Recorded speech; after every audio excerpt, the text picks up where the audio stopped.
सर्वांना नमस्कार. आपण आज चित्तशक्ती विलासाचा पुन्हा अभ्यास सुरू करूयात. आपण इथपर्यंत आलो होतो की बाबा मुक्तानंदांनी साधना सुरू केली येवले इथे. आणि साधना सुरू केल्यानंतर बाबा मुक्तानंदांना सुरुवातीच्या काळामध्ये जेव्हा ते गणेशपुरीला होते आणि गणेशपुरीमध्ये बाबा मुक्तानंदांचा अनुग्रह झाला, तेव्हा बाबा मुक्तानंदांनी जी अवस्था आपल्या सद्गुरूंच्या सहवासात अनुभवली ती अवस्था अत्यंत अद्भुत होती. आणि प्रचंड शक्तीचा प्रवाह किंवा अंतर्बाह्य सर्व भगवत तत्वाने विश्व अखिल विश्व व्यापून आहे आणि माझ्या आतही तेच तत्व व्यापून आहे, अशी एकरूप अवस्था त्यांनी गणेशपुरीमध्ये अनुभवली होती. आणि अशी अनुभवल्यानंतर मग बाबा मुक्तानंदांना भगवान नित्यानंदांनी आदेश केला की आता तू येवले येथे जाऊन साधन पुढचं करायचं आहे. आणि आपली गुरुची आज्ञा शिरसावंद्य मानून ते येवले इथे गेले. आणि येवले इथे गेल्यानंतर बाबा मुक्तानंदांना जे शक्तिपात झाला आणि त्या शक्तिपात अवस्थेमध्ये म्हणजे कुंडलिनी शक्तीचं जे जागरण झालं त्या अवस्थेमध्ये बाबा मुक्तानंदांनी विनाशाचं दृश्य पाहिलं. आणि त्याची त्यांना आपण ते अनुभव पूर्ण समजून घेतला की कसं त्यांना प्रलय होतो असं दिसला. सर्वत्र आग पेटलेली आहे. समुद्र म्हणजे पृथ्वी समुद्र विभाग म्हणजे समुद्राचे 2 भाग होऊन त्यामध्ये पूर्ण पृथ्वी नष्ट झालेली आहे हे सर्व दिसलं. अशा पद्धतीने त्यांना विनाशाचं दृश्य दिसलं. आणि त्यानंतर मात्र तेव्हा ते सगळं पाहून त्यांना थरकाप पण झालेला होता. आणि त्यानंतर मात्र त्यांना एक एक आध्यात्मिक अनुभूती येऊ लागल्या. हे सर्व आपण आधीच्या भागामध्ये वाचलेलं आहे आणि त्याची सूक्ष्मता पाहिलेली पण आहे.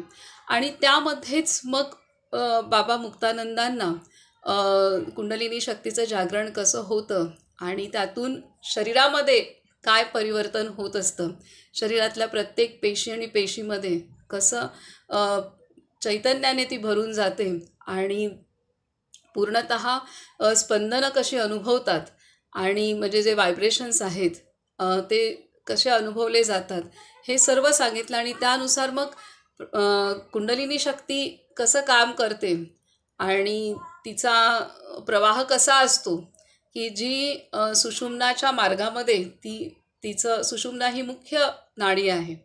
आणि 72,000 नाड्यांचं जाळं आपल्या शरीरामध्ये आहे आणि त्यातनं कुंडलिनी शक्तीचं प्रवाहन होत असतं. आणि त्या 72,000 मध्ये 100 नाड्या महत्त्वाच्या आणि त्या 100 नाड्यांमध्ये 10 महत्त्वाच्या आणि 10 नाड्यांमधील 3 महत्त्वाचे आणि 3 मधील सुषुम्ना महत्त्वाची. की ज्या सुषुम्नेमध्ये जी सुषुम्ना नाडी आहे की जी सहस्त्रार म्हणजे आपलं जे हे आहे माथा आहे, सहस्रारपासून मूलाधारापर्यंत तिचा प्रवाह चालू असतो. आणि हे आपल्याला सांगितलं की सुषुम्नेचं महत्त्व सांगितलं. आणि त्यामध्ये जेव्हा जागरण होतं तेव्हा आपल्या शरीरातली प्रत्येक पेशी आणि पेशी त्या पेशीतलं पहिल्यांदा सर्व काही विकार असतात ते दूर होतात आणि नंतर ती पेशी चैतन्याने भरून जाते आणि पूर्ण प्रवाह वाहत असतो त्यामध्ये. आणि हे आपल्याला वर्णन करून सांगितलं. त्यांनी ती अनुभूती घेतली आणि त्यावेळेला अनेक आजार बरे होतात. सुरुवातीच्या काळामध्ये जेव्हा साधना सुरू करतो त्यावेळेला सुरुवातीच्या काळामध्ये जे पेशीमध्ये जे काही तक्रारी असतात तर जेव्हा आपण साधना सुरू करतो आणि शक्तीचं जागरण होतं तेव्हा काय होतं की सुरुवातीच्या अवस्थेमध्ये त्या पेशींमध्ये असलेले दोष असतात, काही विकार असतात ते दूर होतात. त्याचप्रमाणे मनात असलेले विकार दोष दूर होतात. तर ते दूर होत असताना मग अनेकदा आजार वाढलेले दिसतात. मानसिक काही त्रास, उद्वेग, बेचैनी, उदासीनता, चंचलत्व किंवा भीती, हे सर्व वाढलेलं दिसेल, ज्याला आजच्या भाषेत आपण डिप्रेशन म्हणू किंवा एन्झायटी म्हणू, हे गोष्टी वाढलेल्या दिसतात जेव्हा आपण साधन सुरू करतो तेव्हा. त्याचप्रकारे जे शरीरातल्या पण काही तक्रारी आपल्याला वाढलेल्या दिसतात, ते बाबा मुक्तानंदांना पण शारीरिक म्हणजे डोकं प्रचंड जड झाल्यासारखं वाटणं, दुखणं, अंगात प्रचंड वेदना, आणि ह्या सर्व तक्रारी बाबा मुक्तानंदांनी पण अनुभवल्या शारीरिक आणि मानसिक पातळीवरच्या, जेव्हा त्यांनी साधना सुरू केली त्यावेळेला. आणि मग तरीसुद्धा आपण तिथे घाबरायचं नाही, हे बाबा मुक्तानंदांच्या अनुभवातून आपल्याला प्रत्यक्षात समजतंय की आपण जेव्हा साधन सुरू करतो तेव्हा सुरुवातीच्या काही कालावधीमध्ये, मग ही अवस्था काही जणांची काही कालावधी, कोणाची 5-6 महिने असेल, 5-6 वर्षही असू शकतं, जे काही आपलं प्रारब्ध आहे, आपलं साधनेचा वेग आहे आणि आपलं जे कर्मसंचित आणि ह्यानुसार हा कालावधी असतो. आणि त्यामुळे तिथे न घाबरता आपलं साधन कायम ठेवायचं आहे. आणि तिथेच बाबा मुक्तानंदांनी हे पण सांगितलं, एकीकडे त्यांना ह्या सगळ्या शारीरिक तक्रारी त्रास देत होत्या आणि दुसरी मानसिक पण तक्रारी त्रास देत होता, तर दुसरीकडे त्यांना आध्यात्मिक अनुभूती पण येत होत्या. अशा रीतीने दोन्ही गोष्टी त्यांच्या आतमध्ये नांदत होत्या आणि तरी त्यांनी ते साधन कायम ठेवलेलं होतं. तर आणि अशा पद्धतीने इथपर्यंत आपण आलो.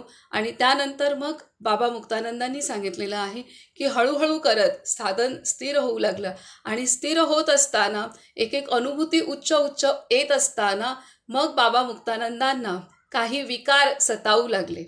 जे विकार इंद्रियांच्या पातळीवरती होते ते त्यांना सतावू लागले.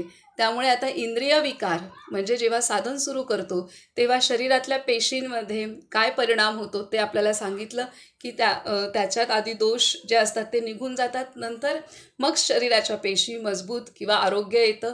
मानसिक अवस्थेबद्दल पण तेच आहे. आता इंद्रियांची अवस्था काय होते तर त्या संदर्भातलं अभ्यास आपण पुढचे 2 ते 3 दिवस करणार आहोत की जे अत्यंत महत्त्वाचे आहेत. आता ह्यामध्ये इंद्रियांमध्ये हा भाग अत्यंत संवेदनशील आहे. बाबा मुक्तानंदांनी आधीच आपल्याला सांगितलेलं आहे की हा भाग संवेदनशील आहे अत्यंत. पण हा भाग मी एका मोठ्या उद्देशाने सर्व साधकांसमोर मांडत आहे. कारण मग तिथे विशेषतः त्यांनी सांगितलं की ज्या महिला आहेत, वर्ग आहे, त्यांनी तो मोठ्या मनाने समजून घ्यावा आणि कुठलाही एक विशिष्ट हेतू आहे आणि त्यामुळे मी हा मांडत आहे. तर आपण त्या दृष्टीने तो भाग वाचूया आणि समजून घेण्याचा प्रयत्न आपण करूयात. आता जरा मी पाहते, आपण इथपर्यंत आलो होतो. बाबा मुक्तानंदांमध्ये अनेक काही भावना अशा निर्माण होत होत्या की ज्या विकाराच्याकडे जात होत्या. विकारी कामवासना म्हणा किंवा अशा काही विकारांकडे जात होत्या, हे त्यांना दिसत होतं. तर बाबा मुक्तानंद म्हणत आहेत की मी तर हे सगळं सोडून आलो आहे आणि तरी माझ्यामध्ये हे का डोकावतं आहे.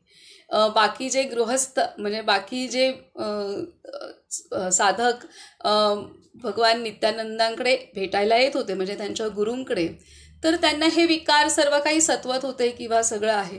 कारण का की ते पूर्णतः इंद्रियांच्या मागे लागले होते म्हणा किंवा त्यांच्या वासना. पण मी तर हे सगळं सोडून आलो आहे, तरीसुद्धा बाबा मुक्तानंदांना हे विकार त्यांच्या आतमध्ये डोकावत होते. तर त्यांना स्वतःला प्रश्न पडतोय, त्यांना ते जाणवत आहेत की मला हे विकार का त्रास देत आहेत. मला आता काहीच नको आहे ह्या संसारातलं, मग हे का मला सतावत आहेत. तर इथे आपण शेवटचा गेल्या 14-15 दिवसांपूर्वी आपण जिथपर्यंत आलो होतो तो शेवटचा पॅरेग्राफ आपण वाचूया आणि तिथून पुढचं आपण सुरुवात करूया, मग जेणेकरून आपण थोडंसं आपण जिथपर्यंत आलो आहे त्याच्याशी जोडले जाऊ शकतो. बाबा मुक्तानंद म्हणतात की इथे जे भगवान नित्यानंदांकडे जे सर्व लोक येत होते तर ते काही होते की त्यांची गाऱ्हाणी काय होती की कोणी मोठा श्रीमान असला तर त्याला आरोग्याचे दारिद्र्य असे, कोणी निरोगी असला तर तो धनहीनतेचे दारिद्र्य गाठीला बांधून येई, दुसरा कोणी विद्याहीन असे, तर कोणी विद्यादरिद्री असे, कोणी कुरूप मनुष्य रूपदारिद्र्य घेऊन येत असे, कोणी पतिहीन दरिद्री, तर कोणी पत्नीहीन दरिद्री, तर कोणी पुत्रहीन दरिद्री. अशा प्रकारे जो कोणी येईल तो काही ना काही दरिद्रता घेऊन येत असे आणि आपले रडगाणे ऐकवीत असे. मी हे सारे शांतपणे ऐकत असे. या लोकांपासून कोणते गुण उचलावेत, काय धडा घ्यावा याचा विचार करीत असे. खरे म्हणाल तर माझीही दशा अशीच होती, कारण मी साधन, आत्मज्ञान, साक्षात्कारहीन असा दरिद्री होतो. कोण होतो मी? तर साधन, आत्मज्ञान आणि साक्षात्कारहीन असा दरिद्री होतो. मी त्या सर्वांना सावधानपूर्वक न्याहाळत असे. सगळे विचारे तेजहीन, समताहीन, रोगी, धनवान असूनही असंतुष्ट होते. त्यांच्यात काही बलवीर्यच नव्हते. नवे नवे रोग मात्र वाढताना दिसत होते. त्याचे एक कारण लक्षात आले, ते म्हणजे वीर्याची दुर्दशा, इंद्रिय लोलुपता आणि मुख्यतः अनियमित जीवन. आपण भाग्यवान आहोत असे मनुष्य समजत असतो. तो म्हणतो, मला सगळे भोग भोगायचे आहेत. वास्तविक भोगच आपल्याला भोगत असतात हे त्याला समजत नाही. भोग आम्हाला भोगून परिणामी अनेक विचित्र रोगांची शिकार बनवून टाकतात. भोग आम्हाला भोगून परिणामी अनेक विचित्र रोगांची शिकार बनवून टाकतात. अजूनही लोकांचे रडणे तसेच चालू आहे. आजही अनेक रोगग्रस्त लोक मला भेटत असतात. त्यावेळी बाबाजींच्या पाशी येणाऱ्या या लोकांची ही दशा वारंवार पाहून मी मात्र एक साधनेचीच आशा बाळगून बसलो होतो. अशा परिस्थितीत सुद्धा मला विकार का व्हावेत? मी सुखीच्या कुटीत ध्यान करीत होतो. ध्यानात रक्तवर्ण ज्योत दिसत असे, संतोष पण वाटत असे. तरीसुद्धा ध्यान करता करता मधूनच अशी एखादी क्रिया होत असे की माझीच मला अतिशय लाज वाटे. मला इतकी निर्लज्ज क्रिया का व्हावी हे काही समजत नव्हते. या ठिकाणी मी ती कथनसुद्धा करू नये. कोणाला सांगितले तर मी निर्बुद्ध आहे असे लोक म्हणतील.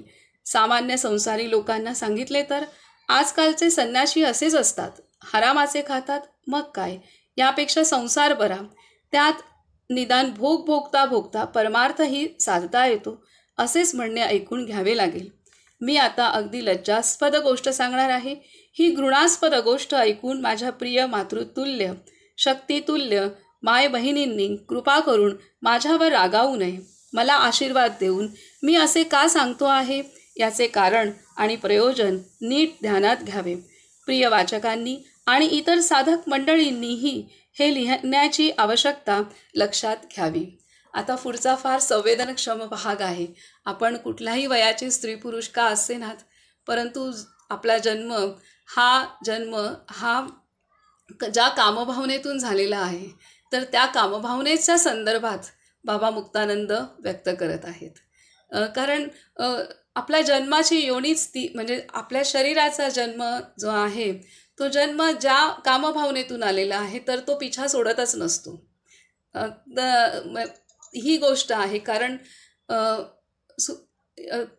ही गोष्ट मग संन्यासी, साधक, गृहस्थी असो किंवा संन्यासी असो किंवा आश्रमात राहणारा असो किंवा संसारात राहणारा असो, कारण आपल्या देहाचा जन्म जिथून झालेला आहे त्या भावनेसहित आपण आलेलो आहोत.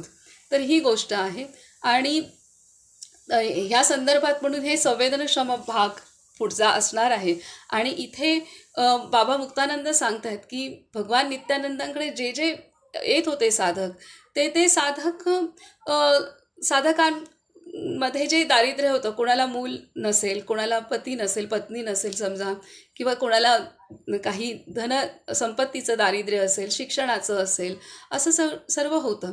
हे सर्व होतं ह्यामागचं कारणच ते सांगत आहेत की म्हणजे जे वीर्य आहे, आपल्या शरीरातली जी वीर्य आहे, जी कुंडलिनी शक्ती आहे, ती कुंडलिनी शक्ती ह्या विकारांच्या माध्यमातनं, इंद्रिय भोगाच्या माध्यमातनं ती वाया जाते. आणि म्हणून हे सर्व काही अनेक अपूर्णत्व हा सर्व मनुष्याला जाणवतं. आणि मनुष्याला वाटतं इंद्रियांच्या मागे लागून तो इंद्रिय उपभोग घेतोय, सुख मिळतंय, पण खरं ते जे भोग आहेत तेच त्या माणसाला भोगत असतात आणि त्याचं शक्ती, बल, वीर्य, त्याचं आयुष्य आणि त्याचं सर्व काही हानी करत असतात. हे इथे स्पष्टपणे सांगितलेलं आहे आणि अनेक रोगांचं कारण ते होत असतात. ही सर्व जाण त्यांना होती. एवढं सगळं असूनही ते जाणवत आहेत की अरे, माझ्या आतमध्ये सुद्धा ह्या संवेदना मी साधन करतोय, मला खूप उच्च अनुभूती येत आहेत, येऊ लागल्या आहेत आणि हे सगळं ते म्हणाले मला रक्तज्योत दिसते. रक्तज्योत म्हणजे त्यांनी सांगितलं की आपले ध्यानामध्ये सुरुवात जेव्हा झाली तेव्हा आपलं जे शरीर, आपलं जे व्यक्तिमत्व आहे ते कमळासारखं आहे आणि त्यातलं पहिली पाकळी जी आहे ती शरीराची आहे आणि ती पाकळी 3.5 हात असलेली आहे आणि तिचा रंग लाल आहे आणि तिचं जे नाम आहे ते अकारापासून, अकार नाम आहे तिचं आणि ती त्या पाकळीचं म्हणजे त्या पाकळीचं त्यांना दर्शन होत होतं की पूर्ण आपल्या शरीराच्या आकाराची ज्योत त्यांना लाल वर्णाची त्यांना दिसत होती.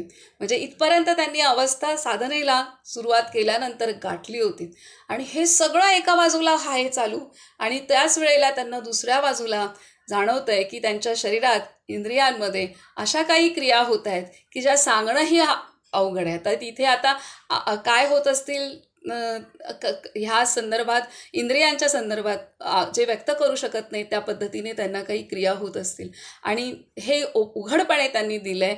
यातनं त्यांची साधकांनी त्यांच्या जीवनामध्ये पुढे जाण्यासाठी ह्या सगळ्या इंद्रियांच्या क्रियांवरती सुद्धा कशा पद्धतीने तटस्थपणे पाहायला पाहिजे हे त्यांच्या आपल्याला लक्षात येते आणि त्यासाठी त्यांनी कुठलंही कोणाला कसं वाटेल, काय वाटेल हे न विचार करता प्रत्येक साधकाला ह्या क्रिया म्हणा किंवा ह्या इंद्रियांच्या, स्त्री असो किंवा पुरुष असो, परंतु आपल्या निर्मितीच शरीराची ह्या कामभावनेतून झाल्यामुळे ह्या ज्या वासना आहेत ह्या स्त्री साधक किंवा पुरुष साधक ह्या सगळ्यांना त्यात तोंड द्याव्या लागणार आहेत आणि त्याचं त्यांना व्यवस्थित रीतीने साक्षीपणे तोंड देता यावं आणि तटस्थपणे तोंड देता यावं आणि आपली आध्यात्मिक प्रगती साधता यावी आणि ह्या कामजित पण त्याने होता यावं यासाठी बाबा मुक्तानंदांनी आपला अनुभव खुलापणे सांगितलेला आहे.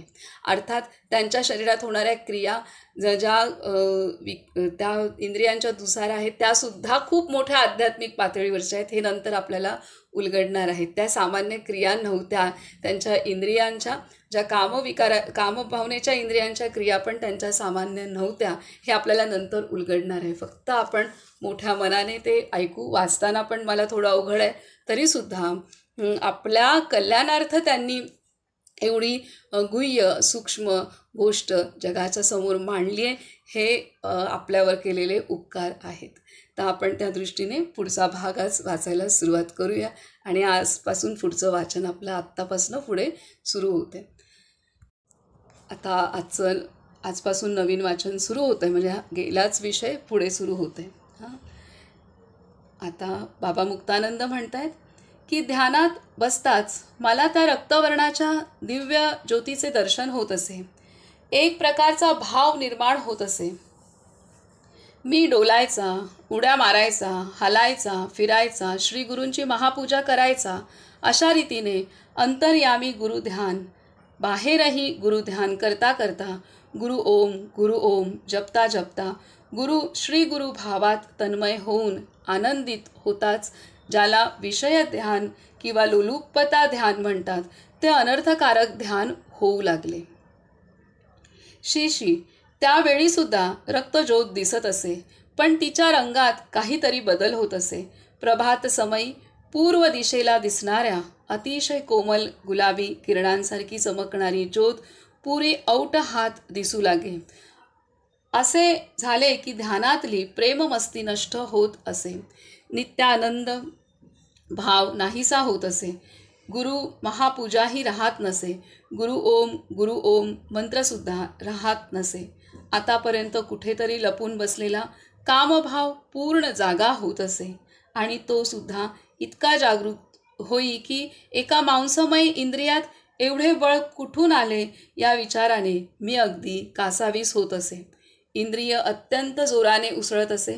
हाय हाय, पहिल्या दिवशी आलेल्या प्रलयकालीन स्थितीपेक्षाही ही स्थिती अधिक वाईट होती. इंद्रियांची प्रवृत्ती बहिर्मुख झाली होती. काम काम काम, बस एकच भाव. मात्र नीट जमलेले माझे दृढ आसन मात्र सुटत नसे. ते जसेच्या तसे पक्के राहत असे. सर्वांगात कामभाव स्फुरत असे. इंद्रियाला अशी पीडा होत होती की तिचे वर्णन करणे सुद्धा कठीण. मनाला कितीही समजावून सांगितले तरी ते समजत नसे. डोळे बंद करताच समोर एक नग्न स्त्री उभी राहिलेली दिसे. ध्यानात लाल ज्योतीच्या आत एक अतिशय सुंदर बाला दृष्टीस पडे. लक्ष दिले नाही तरी ती दिसू लागे. मला भीती वाटे, पश्चाताप होई. मी डोळे उघडले तरी कधी कधी ध्यानातली ती रक्तेश्वरी ज्योत दिसत असे. पण त्या ज्योतीतही ती वस्त्रहीन जगदंबा उभीच. डोळे मिटले तरी उभी, उघडले तरी उभी. आता काय करावे? माझी ही लाजिरवाणी स्थिती कोणाला सांगू? माझ्याशी जबरदस्ती चालली होती. मी काळजीत पडलो होतो. इंद्रियांचा इतका बलवान विकार, त्याची गती एक नित्यानंद जाणे, आणि ज्याच्यावर असा प्रसंग ओढवला असेल तो साधक जाणे. असे झाल्याबरोबर माझे ध्यान बंद होत असे. मनाला अतिशय ग्लानी येत असे. मनात भय, लज्जा, असंतोष इत्यादी भाव उठत याचा माझ्या डोक्यावर थोडा परिणाम होऊ लागला. आता मृत्यू आला नाही तर आत्महत्या करावी लागेल, कारण माझ्यात हा जो अनर्थ होऊ लागला आहे तो कसल्या तरी महान पापाचा परिणाम असला पाहिजे. या विचाराने माझी चिंता वाढत गेली. मी बाहेर येई, झोपाळ्यावर बसे, पण माझ्यात काय दोष निर्माण झाला आहे, काय बिघडले आहे, हाय आता काय करू, हेच उदासवाणे चिंतन पुन्हा सुरू होईल. इतक्यात दुपार होऊन जाई. पण मी थोडे ध्यान करीन. ध्यानात पुन्हा तीच नग्न स्त्री दिसू लागे. ती कधी हसायची, कधी मुरडायची, कधी बसायची, तर कधी उभी राहायची. हे दृश्य पाहून मी थकून गेलो. ज्या दर्शनामुळे इंद्रिये शांत होतात, सात्विक बनतात, ज्या दर्शनाने हृदयात प्रेमरस वाहू लागतो, परमानंद रसपान लाभते, ते दर्शन लुप्त होऊन त्याच्या नेमके विरुद्ध घडू लागले. माझे इंद्रिय कामपीडित, उत्तेजित आणि बलवान बनले. आणखीही काही लाजिरवाण्या गोष्टी घडत. तेव्हा मात्र मी लवकर उठून जात असे. रात्रीच्या ध्यानाचीही पुन्हा तीच गती होत असे. प्रथम ध्यान लागत असे, मग रक्तेश्वरी ज्योत, उल्हसित मन, आल्हादित हृदय, मोठ्या श्रद्धेने सन्मानपूर्वक गुरुमहापूजा, गुरुभावाने भावपूर्ण होऊन भावसमाधी असे होता होता त्या ज्योतीमध्ये झटकन परिवर्तन होऊन जाई. मग माझा पिच्छा पुरवणारी तीच नग्न स्त्री दिसू लागे. माझ्यापासून थोड्या अंतरावर उभी राहून ती नृत्य करू लागे, हावभाव करू लागे, फेऱ्या मारी, उड्या मारी. डोळे उघडले तरी तीच दिसू लागे. इंद्रियांवरचा माझा ताबा जाऊ लागला. आता काहीतरी विपरीत घडणार अशी भीती वाटू लागली. तेवढ्यासाठी दूध पण सोडले, कारण शरीर थोडे अशक्त, क्षीण करायचे होते.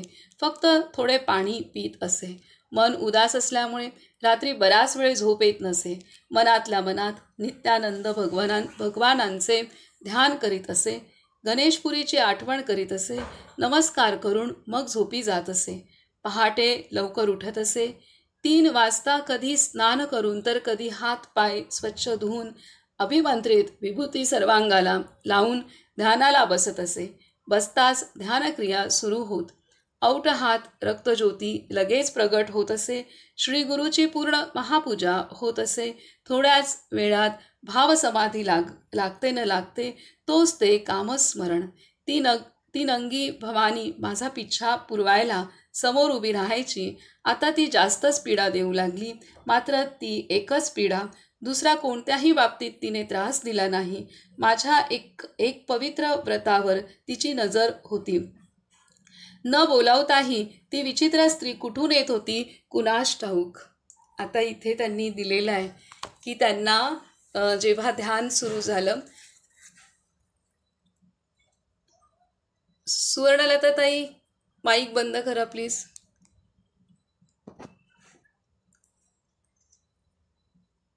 जेव्हा ध्यान सुरू झालं त्यांना, तर त्यावेळेला हे अत्यंत गहन सांगत आहेत आणि फार खूप गुह्य आहेत. आपल्याला असं हे उलगडेल पुढे. ही खूप मोठी आध्यात्मिक अनुभूतीच बाबा मुक्तानंद सांगत आहेत. आता इथे त्यांनी सांगितलेलं आहे की जेव्हा ध्यान सुरू झालं त्यावेळेला ते ध्यानाच्या उच्च अवस्थेमध्ये होते, तेव्हा त्यांना आपल्या व्यक्तिमत्वाचं, आपलं जे स्थूल शरीर आहे ते स्थूल शरीराचं खरं स्वरूप त्यांना दिसू लागलं की ते कसं, त्याचा आकार कसा आहे, 3.5 हात आहे. त्यालाच औट हात म्हटलेलं आहे. म्हणजे औट म्हणजे 3.5 हात, 3.5 हात त्याचा आकार आहे आणि त्याचा रंग लाल आहे, कारण त्याचा अनुभव त्यांनी घेतलेला आहे. स्थूल शरीर त्याचा लाल रंग आहे, औट हात 3.5 हात आहे, आकार हे त्याचं नाम आहे. आणि हे त्यांनी जाणवलं आणि ते त्यांना ज्योत पूर्ण आपल्या पूर्ण सर्वांगा एवढी त्यांना ज्योत ते दिसत असे. आणि त्यामध्ये मग ती मध्येच ती स्त्री, जी वस्त्रहीन स्त्री त्यांना तिथं दिसत असे. आणि ती वस्त्रहीन स्त्री दिसत असल्यामुळे मग त्यांना तिथं त्यांच्या इंद्रियांमध्ये आता जे भाव, इंद्रियांचे स्थूल भाव त्यांचे जागृत होत होते, ते त्यांनी दिले. आणि त्यामुळे त्यांना ते असं, पण एवढं सगळं होत होतं, एवढं त्यांना जाणवत होतं की त्यांच्या इंद्रियांमध्ये काही ज्या संवेदना निर्माण होत होत्या त्या संवेदना त्यांना लज्जास्पद वाटत होत्या. आणि त्या संवेदना पाहून त्यांना असं असह्य झालं होतं की हे प्रलयाचं जे साक्षात्कार झाला तो सुद्धा बरा ह्या संवेदनांपेक्षा, पण हे मला काय होऊ लागलं आहे. आणि हे कुठून सुप्त असलेली कामभावना अशी उफाळून येते, हे सर्व त्यांना जाणवू लागलं. पण ह्यात एक महत्त्वाची गोष्ट आपल्याला अधोरेखित आहे की असं सगळं होत होतं त्यांना, त्यांची इंद्रिय बलवत्तर ह्या बाबतीत होत होते, तरीसुद्धा त्यांच्यामध्ये ती कामभावना जागृत होत होती. तरीसुद्धा त्यांनी दिलं आहे की ध्यान करत असतानाचं त्यांचं आसन सुटलेलं नाही आहे. त्यांनी जे ध्यान करत असताना, जेव्हा ध्यान होत होतं तेव्हा त्यांचं ज्या आसनात बसत होते ते आसन त्यांचं कायम असायचं आणि ते साधन त्यांचं दृढ होतं. आणि तसं असलं तरीसुद्धा पहाटे उठून आंघोळ करणं, सर्व काही त्यांच्या ज्या होत्या गोष्टी ते त्यांनी सोडल्या नव्हत्या. म्हणजे एकीकडे त्यांना हे सर्व दिसतंय, सूक्ष्म अनुभूती दिसत आहेत, उच्च अनुभूती दिसत आहेत, आणि दुसरीकडे त्यांना कामभावना पण जागृत झालेली आहे. ह्या दोन्ही गोष्टी एकात चालले. काय असह्य अवस्था असेल आतमधली, किती मोठी म्हणजे गोष्ट आहे ही की. आणि गुरु त्यांच्यापासून लांब आहेत, हे ते येवल्यामध्ये आहेत आणि गुरु त्यांचे गणेशपुरीमध्ये आहेत.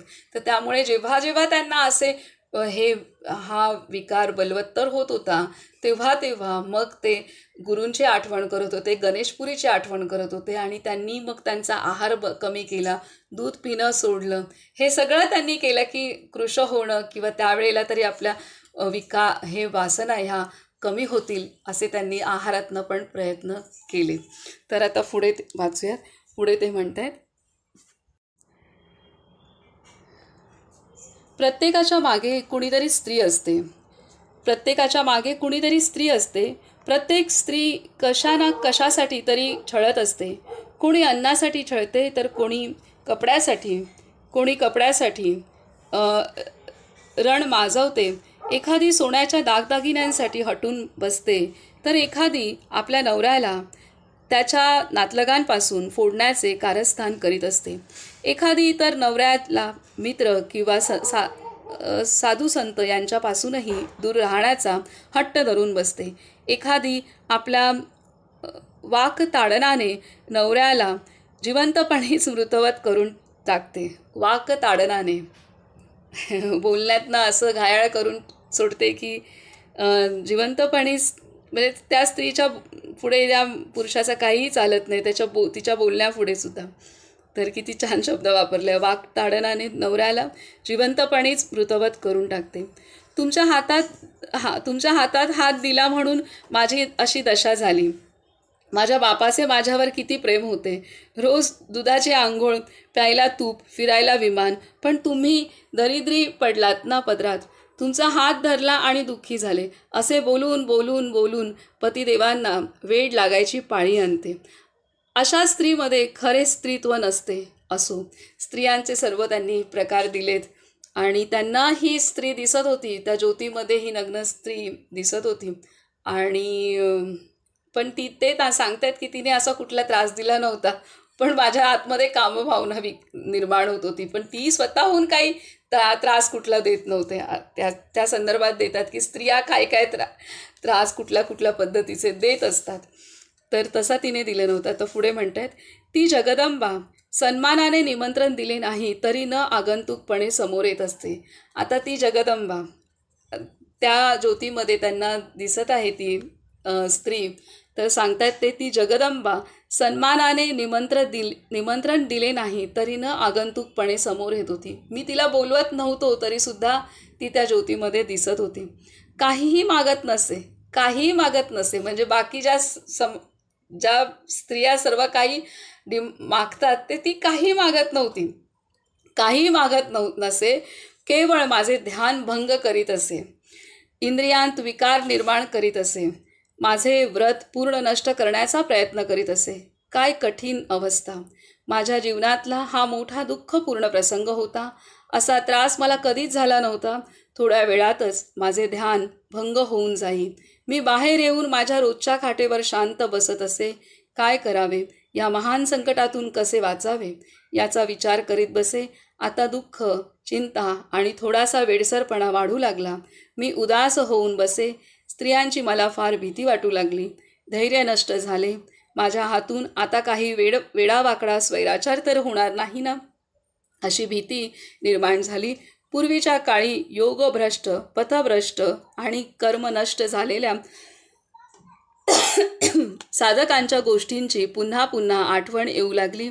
अजामिळ, सूरदासजी, संत तुलसीदासजी यांच्या काही कथांचे स्मरण होताच मला रडू कोसळे.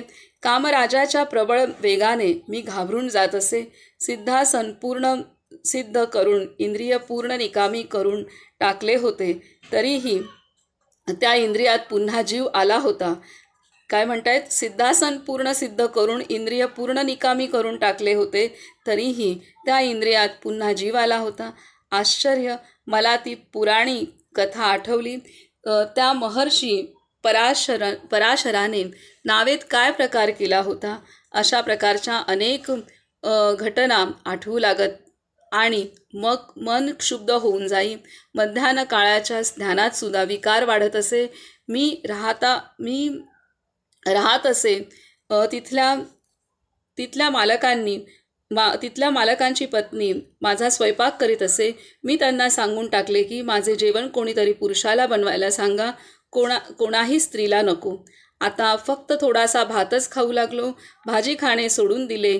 अर्धपोटीच उठून पाणी पिऊ लागलो. एक दिवस बाहेर येऊन विचार करू लागलो, या सगळ्यातून वाचण्याचा काय उपाय आहे, तो कोण दाखवू शकेल. सिद्धासनाच्या सहाय्याने निश्चेष्ट केलेले इंद्रिय जर पुन्हा जिवंत होते तर मग माझे इच्छित कोणत्या उपायाने साध्य होईल. या विचारांनी माझे दुःख, असंतोष आणि चिंता वाढू लागली. संध्याकाळ झाली. त्या भागात हरिगिरी नावाचे माझे एक आवडते बाबा होते. ते मोठे सिद्ध पुरुष होते. तेथील 23 मैलांवर वैजापूर येथे राहत. त्यांची फार आठवण आली. त्यांनी वाचवले तर मी वाचू शकेन, नाही तर उद्याचा दिवस फार खराब आहे असे वाटू लागले. माझी गुप्त गोष्ट तर कुणाला सांगताही येत नव्हती. त्यामुळे खूप रडू कोसळले. रडून माझे डोकं जड झाले, बधीर झाले. रात्र पडली. त्या रात्री खाणेपिणे काहीच केले नाही. थोड्या वेळाने बाबू आला. काहीतरी बोलला, पण मला ऐकूच आले नाही. मी स्वतःला सांगू लागलो, हे माझ्या मना, तू बेचैन होऊ नकोस. आता इथे ते कासावीस होत आहेत. पूर्णतः प्रचंड कासावीत होत आहेत आणि त्यांना सर्व ऋषीमुनी म्हणा किंवा काही महान विभूती आहेत की कशा त्या साधनेतनं भ्रष्ट झाल्या, त्या सगळ्या गोष्टी आठवून आल्या. आपलं तर असं होणार नाही ना. हे काम वासना इतकी प्रबळ होते आहे आणि ती स्त्री मला दिसते आहे सतत, तर माझ्या हातून काही अनर्थ ओढवणार नाही ही त्यांना ओढवला तर काय होईल, मी पूर्णतः जे सिद्धासन साधन करून इंद्रियजित बनले होते, म्हणजे ह्या इंद्रियांवरती विजय मिळवला होता किंवा पूर्णतः ते निश्चल करून टाकलं होतं, असं असताना सुद्धा ह्या इंद्रियात बळ कुठून येत आहे ही चिंता, आणि हे मी कोणाला सांगू, कोणाचं मार्गदर्शन करू, ह्यातनं मला कोण वाचवेल, कोण मार्ग दाखवेल, हे ते चिंतन करू लागले. आणि इतकंच काय, स्त्रियांची भीती वाटू लागली आणि त्यांची ज्या शेतात त्यांची झोपडी होती, त्या शेताचे मालक, त्याची पत्नी त्यांच्यासाठी रोज जेवण बनवायची. तर त्यांना वाटलं की तिच्या हातचं पण नको खायला, म्हणजे स्त्रीच्या हातचं जेवणसुद्धा नको, तर बाबा कोणी पुरुषांनीच बनवा. आणि ते सुद्धा ते फक्त भात खाऊ लागले, ते सुद्धा अर्धपोटी उठू लागले. भाजी खाणं म्हणजे तिखट वगैरे खाणं, हे सगळं त्यांनी टाळलं, की जेणेकरून माझ्या वासना वाढू नयेत अशी त्यांनी सगळं प्रयत्न केले. आणि त्यांना मग ते एक महान विभूती आहेत की त्या बाबांची त्यांना आठवण झाली की ते तिथे जवळ राहत असावेत, त्या महान विभूती, की मी त्यांना जाऊन भेटेन, माझी व्यथा त्यांना सांगेन आणि त्यांच्याकडून मार्गदर्शन मिळवेन. नाही तर मी आता काही जिवंत राहू शकत नाही किंवा मला आत्महत्याच करावी लागेल. इथपर्यंत ते पूर्णतः उदास आणि घायाळ होऊन गेले होते, कारण त्यांना इतिहासातल्या काही जे आधी होऊन गेलेले सिद्ध पुरुष ते कसे भ्रष्ट झाले आणि त्यांची गती कशी घसरली, तर तेही त्यांना चिंता वाटू लागली. आता ते पुढे म्हणतात की रात्रीचे ध्यान नेहमीप्रमाणे सुरू केले. उच्च ध्यान लागले. ध्यानात योग्यांची भाग्यसूचक रक्तज्योती प्रगट झाली. दर्शन होताच अगदी छोट्या छोट्या केशरी स्फुल्लिंगाचे तेज समोर चमकू लागले. नंतर गुरुदेवांची महापूजा केली. गुरुभावात मस्त होऊन गेलो. नाना प्रकारच्या मुद्रा आणि भाव होऊ लागले. आतून एक अलक्ष शब्द कानी पडला. आनंदित झालो. मस्ती चढताच ती विवस्त्र परंतु दागिन्यांनी मडलेली देवी पुन्हा समोर उभी राहिली. ती दिसताच मी डोळे उघडले, पण ती बाहेरही दिसू लागली. असे झाल्याबरोबर मस्ती उतरून गेली. आसन भंग झाले. हळूच उठलो, बाहेर आलो. आंब्याच्या झाडाखाली तसाच बसून राहिलो. रात्रीचे 12 वाजले होते. मग पुन्हा आत जाऊन झोपून गेलो. झोपेतही नित्याची शांती नव्हती. वेड्यासारखा, भ्रमिष्ठासारखा होऊन गेलो. झोप येईना. थोडे उजव्या कुशीवर, थोडे डाव्या कुशीवर असे करता करता 3 वाजून गेले. थोडासा डोळा लागला. मग उठलो, स्नान केले, ध्यानाला बसलो. तब्येत ठीक नव्हती, तसा काही आजार नव्हता, तरी पण बेचैनी होती आणि वेड्यासारखे वाटत होते. म्हणून सर्व दिशांना नमस्कार केला. सर्व देवतांचेही मनातल्या मनात स्मरण केले. सर्वत्र नमस्कार करून ध्यानाला बसलो. चटकन ध्यान लागले. तंद्रीत गेलो. ती रक्तज्योती आत बाहेर पूर्ण प्रगट होऊन चमकू लागली. काही शारीरिक क्रियाही होऊ लागल्या. क्षणभर कंठ बंद झाला. मूळ बंद लागला. जालंधर बंद झाले. पुन्हा पटकन सुटले. आतून एक अस्पष्ट आवाज ऐकू येऊ लागला. आतून एक अस्पष्ट नाद ऐकू येऊ लागला. तिथे चित्तवृत्ती स्थिर झाली. आनंद वाटू लागला. त्या रक्तज्योतीबरोबर मोठ्या अहमदाबादी बोरापेक्षाही मोठा श्वेतप्रकाशाचा एक गोल दिसू लागला आणि लगेच अदृश्य झाला. मग गुरुध्यान आणि गुरुपूजेत नवे अनुभव येऊ लागले आणि पूजा फार प्रेमाने होऊ लागली. मी साऱ्या देवदेवतांचा मनोमन सन्मान केला होता, त्याची आठवण झाली आणि त्यामुळेच ध्यान चांगले लागले असावे असे वाटले. चटकन रक्तज्योती बदलली. तिचा रंग थोडा बदलला, तरी लालच राहिला. अरे हे काय! पुन्हा ती स्त्री आली. बस, मी हैराण होऊन गेलो. आता तर खूप शृंगार करून आली होती. काय सुंदर दिसत होती. मन बेचैन होऊन गेले. तीव्र वेगाने इंद्रिय उत्तेजित झाले. डोळे उघडले गेले. ती बाहेरही दिसत होती आणि डोळे मिटले तर आतही दिसे. माझी लंगोटी फाटून गेली आणि उपेस्थेंद्रिय पेंबीला जाऊन भिडले. नाभी छिद्राला लागून थोडा वेळ राहिले. हा बलात्कार माझ्यावर कोण करीत होते? मी पूर्ण शुद्धीवर होतो. ध्यान विसर्जन झाले. ध्यानाच्या वेळी मी फक्त एक एक मलमलची लंगोटी नेसत असे, बाकी सर्वांग उघडे असे. लंगोटी फाटलेली पाहून मला फार राग आला. डोके फिरून गेले. पहाटेचे 5 वाजले होते. उठून दुसरी लंगोटी नेसलो. कुटीतून बाहेर आलो. आता जिथे आपल्याला कोणी ओळखत नाही अशा ठिकाणी निघून जायचे असा निश्चय केला. चित्त पूर्ण बिघडून गेले होते. आता मी वेडा तरी होणार किंवा काही अनर्थ तरी करणार असे वाटून बाहेरच बसून राहिलो.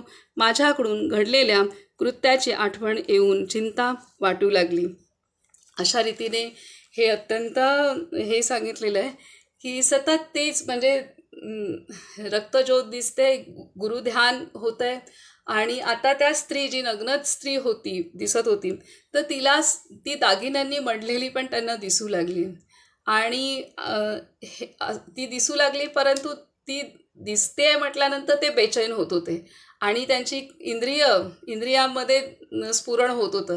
त्यामुळे ते डोळे उघडायचे, ध्यान त्यांचं भंग व्हायचं आणि बाहेर बघितल्यानंतर पण ती दिसू लागली. इतकं ते चालू होतं. असं असताना मग ते रात्री पुन्हा झोपायला गेले. झोप काही लागली नाही. तसेच पुन्हा परत उठले, परत ध्यानाला बसले. तर तिथे त्यावेळेला ध्यानामध्ये त्यांना त्या रक्तज्योतीतून नंतर श्वेतवर्णाचा प्रकाश पण दिसू लागला. एवढं सगळं चांगलं होत असताना पुन्हा स्त्री परत ती दागिन्यांनी बनलेली पूर्ण दिसू लागली आणि यावेळेला ती पूर्ण दागिन्यांनी मढून अजून तेजस्वी अशी दिसू लागली. आणि मग त्यावेळेला त्यांच्या इंद्रियांनी जी गती आहे त्यांच्या इंद्रियांची ती ऊर्ध्व झाली. जे त्यांचं काम इंद्रिय आहे ते ऊर्ध्व गतीला गेलं आणि मग ते त्यांना तिथे त्या इंद्रियाची तशा पद्धतीने त्यांना क्रिया झाली आणि ते त्यांना सुचलं नाही नक्की हे काय आहे सगळा प्रकार. आणि हे त्यांनी पूर्णपणे उघडपणे वर्णन केलं आहे.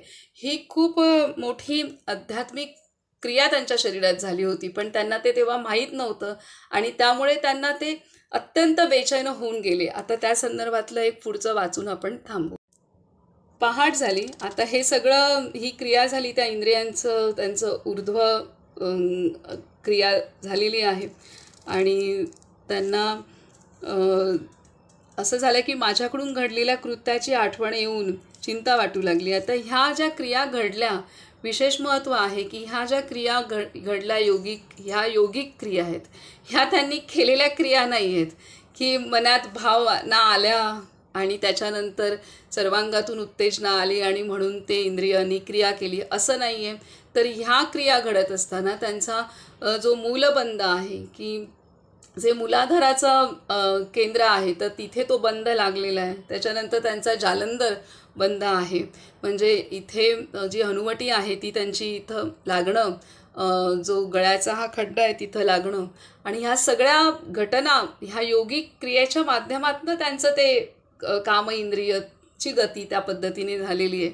म्हणजे ती गती जी सर्वसामान्य विकारांमध्ये होते तशी न होता ही गती त्यांच्या आतमध्ये असलेली कुंडलिनी शक्ती ते बंध करत असताना त्या गतीमध्ये ते झालेली घटना ही महत्त्वाची गोष्ट आपण लक्षात घ्यायला पाहिजे. आता ते पुढे सांगतात की पहाट झाली. मी झोपाळ्यावर शांत बसलो होतो. कुठे जावे स्थिती तर काही ठीक दिसत नव्हती. ही काही साधना नव्हे की भगवत कृपाही नव्हे. ते म्हणतात हे असलं काही घडतंय, इंद्रिय अशा पद्धतीने होतात, ही काही साधना नव्हे किंवा भगवत कृपा पण नव्हे बाबा, असं त्यांना वाटतंय. हे काहीतरी पूर्ण पापाचे फळ असले पाहिजे. हे काहीतरी पूर्ण पापाचे फळ असले पाहिजे असा विचार करता करता तंद्री लागू लागली. म्हणून आत गेलो. असे विचार करू लागले की कुठल्या तरी पापाचं फळ समोर आलेलं आहे का काय, आणि हे काही साधनेचा भाग नव्हे किंवा ही भगवत कृपासुद्धा नव्हे, हे असं ते स्वतःला समजत आहेत. आणि हे पापाचं फळ असलं पाहिजे असा विचार करता करता तंद्री लागू लागली. म्हणून आत गेलो. पुन्हा ध्यानाला बसलो. एका क्षणात ध्यान लागले. आता ध्यान लागलं. आता पुढे काय होते बघा. आता सिंहगर्जना होऊ लागली. माझी जीभ पूर्ण बाहेर आली होती. अर्धा तास सिंहगर्जना चालू होती. माझी भीती वाढू लागली होती. पाऊण तासाने ध्यान उतरले. आता तो कामभाव नव्हता, परंतु एकातून जरा सुटलो तो दुसऱ्यात अडकलो.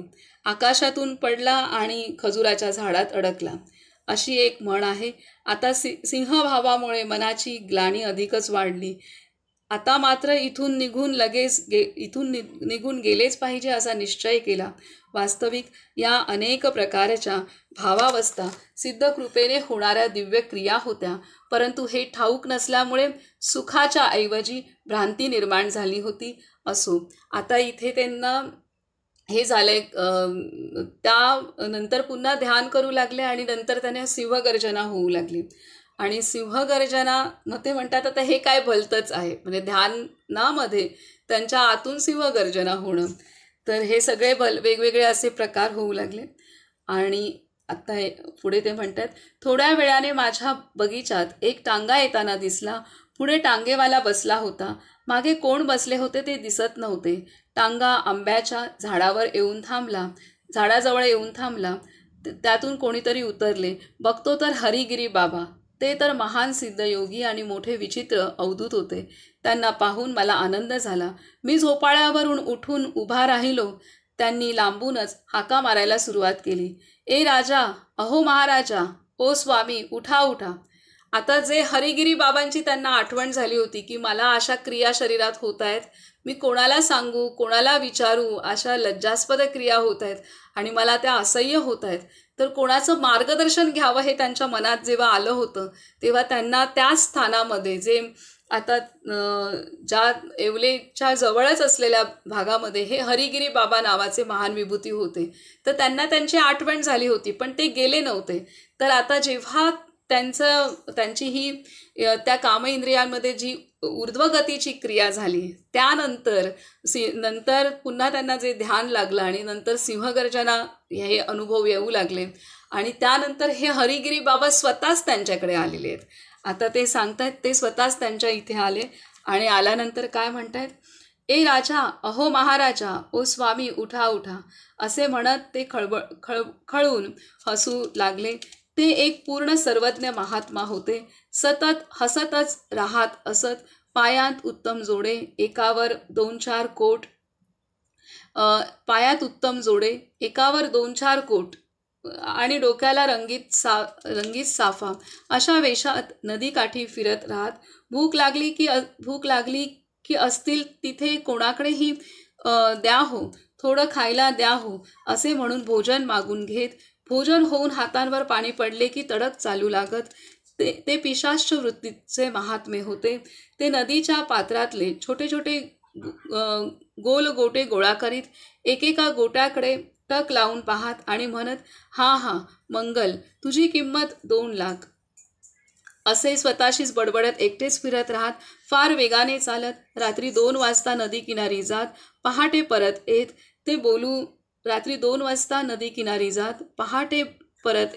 ते बोलू लागले म्हणजे काहीतरी असे बोलत की त्याचा अर्थ समजणे कठीण.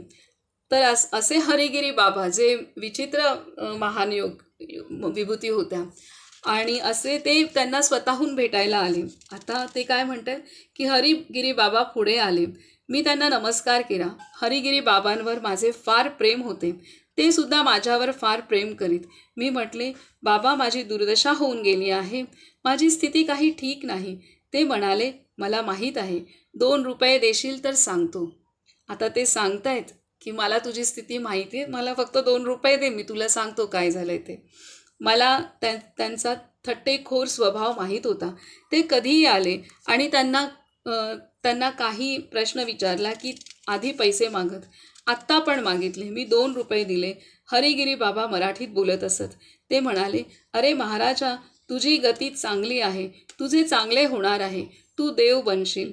तुला हितज्वर झाला आहे. तुझ्या ज्वराच्या संसर्गाने फार लोकांचे रोग आणि दुःख यांचे निवारण होईल. तुला फार लोक भेटतील. इतके बोलून ते चालायला लागले. मी थोडा दूरपर्यंत त्यांच्याबरोबर गेलो. मग ते म्हणू लागले, जा, गेल्यानेच येऊ शकशील. घाबरू नकोस. एवढे बोलून ते निघून गेले. आजूबाजूचे लोक हरिगिरी बाबा आले असे म्हणत पळत सुटले. मी परत फिरलो. पुन्हा झोपाळ्यावर येऊन बसलो. पुन्हा मनाला भ्रांती होऊ लागली आणि सकाळचा विकारभाव आठवू लागला. तो सिंहभावही आठवू लागला. मनाची भ्रांती वाढत चालली, कारण मन ज्याचे पूर्ण चिंतन करीत असते तसेच ते बनते, हा मनाचा स्वभाव आहे. मन ज्याचे मनन करते त्याच्याशीच ते एकरूप तद्रूप होऊन जाते.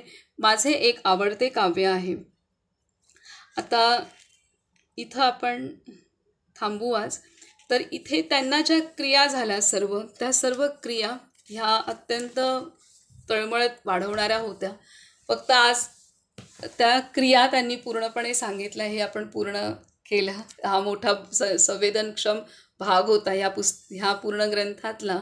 हा मोठा संवेदनक्षम टप्पा आपण पार केला आहे वाचनाचा. कारण हे वाचणं पण अवघड आहे.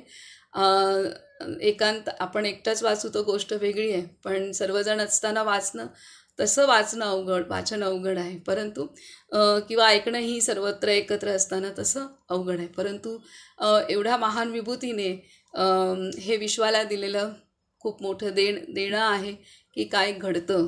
म्हणजे काही योगिक क्रिया पण काही घडतात, किती मोठ्या पातळीवरती घडत असतात.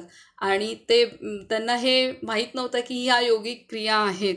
आणि त्यामुळे त्यांना ते सगळं म्हणून त्यांना ते कामभावना असं जास्त वाटत होतं. आणि त्यांना असं वाटत होतं की त्यांचं पूर्वजन्मातलं कुठलं पाप समोर आलं आहे का, ह्या सगळ्या गोष्टी त्यांना वाटत होत्या.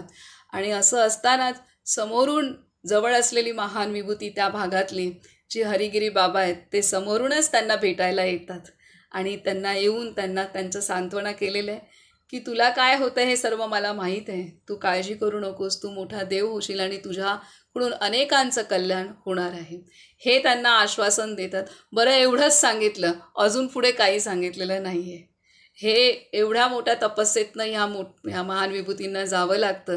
अजून उलगडून नाही सांगितलं. त्यांना सगळं माहिती आहे की यांना काय काय होतं आहे. पण बाबा तुला हे असं होतं आहे, ह्यामुळे होतं आहे, हे नाहीच. फक्त त्यांना आशीर्वाद दिले, हे तुझ्याबरोबर जे चाललेलं आहे ते सर्व हिताचंच आहे. आणि त्याच्यामुळे तू घाबरून जाऊ नकोस, तू देव बनशील, म्हणजे तू पूर्ण पुरुष होणार आहेस. म्हणजे त्याकडेच तुझी वाटचाल आहे आणि तुझ्याकडून अनेकांचं कल्याण होणार आहे. एवढं सांगून ते निघून गेले. म्हणजे किती मोठी गोष्ट आहे की पूर्ण सांत्वना नाही मिळाली, आशीर्वाद दिले, निघाले, पण बेचैन अवस्था तरी त्यांची कायम तशीच आहे. आता त्यापुढे काय घडतंय हे पुढची काही पानं आपल्याला ते उद्याला आपण वाचू. महाविषय पूर्ण होईल. इथे आपण थांबू. फक्त ह्यातनं एक महत्त्वाची गोष्ट शिकण्यासारखी, खूप महत्त्वाची गोष्ट आहे की त्यांनी त्यांच्या संवेदना पाहिल्या. आणि जे आपल्याला काल विपश्यनेच्या संदर्भात आपण बघितलं की तिथं श्वास आणि संवेदना हे बघितलं जातं.